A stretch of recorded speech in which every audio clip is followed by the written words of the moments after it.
नमस्कार, मैं हूँ रेणु कुमारी, आचार्य मनोहर लाल अग्रवाल सरस्वती विद्या मंदिर इंटर महाविद्यालय लोहरदगा। मैं पिछली वीडियो में ये समझिए कहानी शुरू कर चुकी थी। आज उससे आगे हम लोग बढ़ेंगे। तो मैं पिछली वीडियो में बताई थी कि हरगोविंद जी उस गांव पहुंच जाते हैं संवाद लेके, यानी कि संवाद बताने के लिए, पहुंचाने के लिए वो गांव पहुंच जाते हैं बड़ी बहुरिया के। तो वहां पहुंचने के बाद वो थोड़ा उनका आदर सत्कार होता है, मान सम्मान होता है। उसके बाद उसको आंगन में, थोड़ी देर बाद आंगन में बुलाया जाता है, क्या संवाद लेकर आए हैं इसके लिए, ठीक है। तो जैसे ही उनकी बुलाहट होती है आंगन में, वो थर थर के कांपने लगते हैं, एकदम उनके रोंगटे खड़े हो जाते हैं कि क्या मैं अभी जाके बोलूँगा, क्या नहीं कहूँगा। ये थोड़ा सा वो हिचकिचाने लगते हैं। तो वहाँ पर तो जाते हैं वो, ठीक है। लेकिन जैसे ही बूढ़ी माँ, बड़ी बहुरिया की माँ पूछती है कि कहो बेटा क्या संदेश लाए हो, क्या संवाद लाए हो, तो वह कहता है कुछ नहीं, कुछ संवाद नहीं। जबकि वो संदेश लेके गया था, लेकिन कहता है कुछ संदेश नहीं लाया हूँ, कोई संवाद नहीं है। मैं बगल के गांव में आया था, तो मैं आप लोगों के दर्शन करने के लिए चला आया, बस यही बात है और कुछ बात नहीं है। तो बूढ़ी माँ थोड़ी सी उदास हो जाती है, फिर पूछती है कोई संदेश नहीं लाए हो, तो वो कहते हैं कि नहीं। तो फिर बूढ़ी माँ अंदर जाके हरगोविंद जी के लिए जलपान लेकर आती है। 3 तरह की भाजी रहती है, चावल रहता है, दाल रहता है, सलाद रहता है, पापड़ रहता है, दही घी रहता है, ठीक है, अचार रहता है। तो वो सब जलपान उनको अपने हाथों से परोसती है। लेकिन हरगोविंद जी को जैसे ही वो निवाला उठाते हैं खाने के लिए, जैसे ही मुंह में डालते हैं, उनको उनका मन जो है तुरंत बड़ी बहुरिया की तरफ चला जाता है कि मैं बड़ी बहुरिया के संवाद को अच्छे से बोल नहीं पाया, मैंने नहीं कहा, मैंने झूठ बोला। इस तरह से उनके मन में उथल पुथल चलती है।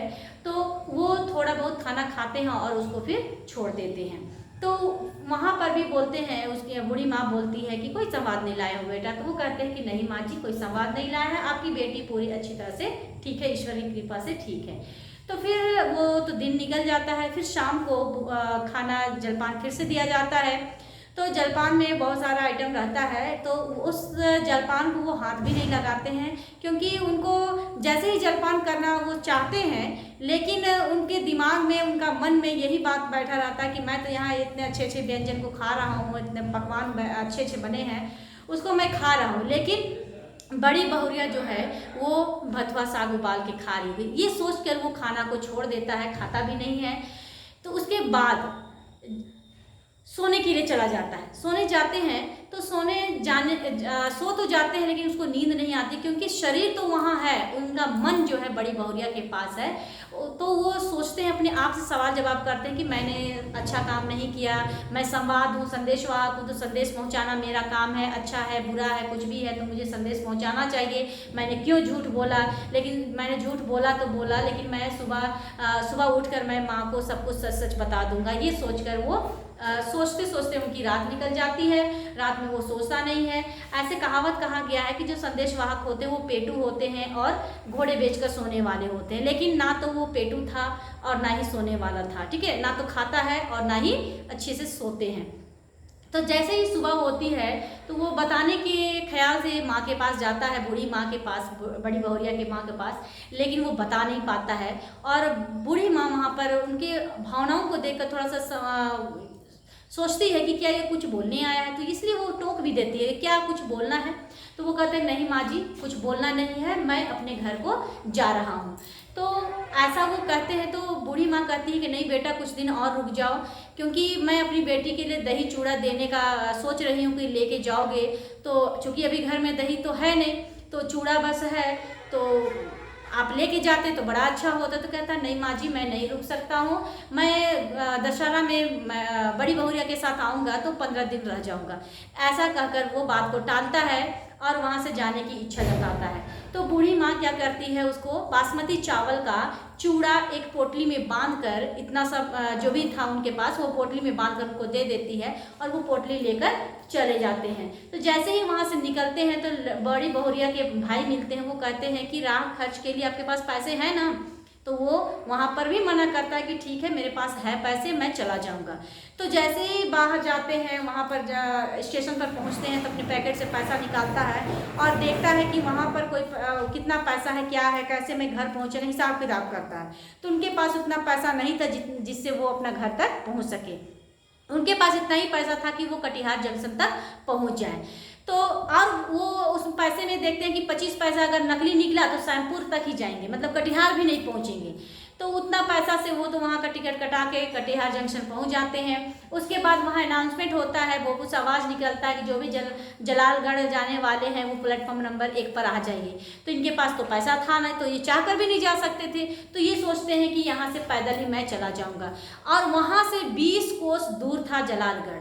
तो वो हनुमान जी का नाम लेके चलना शुरू कर देते हैं। 10 मील चल देते हैं भूखे प्यासे, तब कस्बा शहर पहुंचते हैं। तो वहां पर जाके वो पेट भर पानी पीते हैं, क्योंकि उसके पास पैसा था नहीं, वो कुछ खा नहीं सकता है। तो एक बार उनके पोटली में तो था चूड़ा, लेकिन वो चूड़ा माँ ने बेटी के लिए सौगात दी थी, तो फिर वो कैसे खाता उसको, इसलिए वो नहीं खाते हैं उसको। और वो धीरे धीरे आगे बढ़ते हुए आगे चले जाते हैं, ये सोचकर कि बड़ी बहुरिया मेरा राह ताक रही होगी। और ये भी वो सोचते हैं कि मैं घर जाके बड़ी बहुरिया को क्या मुंह दिखाऊंगा, क्या कहूँगा, मैंने तो सब कुछ झूठ बोल दिया, मैंने तो उसका संदेश दिया ही नहीं। एक संदेशवाहक का काम है कि सही संदेश को पहुंचाना, लेकिन मैंने तो वो काम किया ही नहीं, तो मैं जाके क्या बोलूँगा। ये सोचते सोचते वो जाते हैं और अपने गांव पहुंच जाते हैं।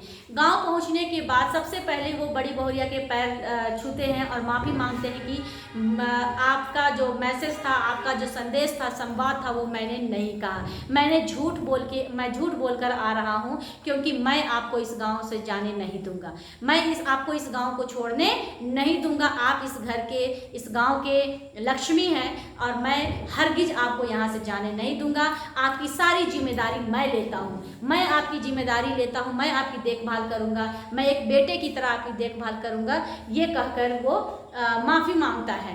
तो बड़ी बहुरिया को तो माफ़ कर देती है, और माफ़ करेगी क्या, वो खुद पश्चाताप कर रही थी कि मैंने क्यों हरगोविंद जी को मेरी माँ के पास भेजा ये संवाद देके। वो खुद पछता रही थी, लेकिन हरगोविंद जी को तो वो पता नहीं था ना कि वो क्या चाहती है।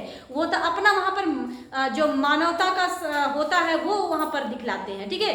तो इस तरह से वो तो माफ़ी मांग लेते हैं। उसके बाद बड़ी बहुरिया दूध गर्म करती है, जो चूड़ा उसकी माँ ने भेजा तो उसको डालती है और मसकने लगती है, यानी कि खाने लगती है। और इस तरह से वो दोनों माँ बेटे की तरह घर में रहने लगते हैं और उनकी देखभाल वो करते हैं। तो इस कहानी का उद्देश्य क्या है? इस कहानी का उद्देश्य यही है कि पहले किस तरह से संदेश एक स्थान से दूसरे स्थान जाता था, इससे बच्चों को अवगत कराना है ना। और फिर इसमें ये है कि जो भावनाओं के अंतर्गत मानवता को अधिक महत्व देना, क्योंकि यहाँ पर संदेशवाहक का काम था संदेश पहुँचाना, चाहे दुख का हो चाहे सुख का, कुछ भी हो, मेरा काम है संदेश पहुँचाना, तो मैं संदेश पहुँचाऊंगा चाहे कुछ भी हो, मुझसे उसको कोई फर्क नहीं पड़ता है, ऐसा लोग सोचते हैं। लेकिन यहाँ पर हरगोविंद जी ने ऐसा ना सोचकर मानवता का धर्म निभाते हैं, इंसानियत का फर्ज निभाते हैं, ठीक है। तो इस तरह से फिर इंसानियत का फर्ज निभाते हैं, मानवता दिखाते हैं, और वो बड़ी बहुरिया को अपने साथ रख लेते हैं, उनकी देखभाल करते हैं, उनको लक्ष्मी मानकर, उनको बड़ी माँ मानकर। तो इस तरह से कहानी खत्म होती है। अब बच जाता है इसमें क्वेश्चन आंसर, तो ये मैं नेक्स्ट वीडियो में बताऊंगी। नमस्कार।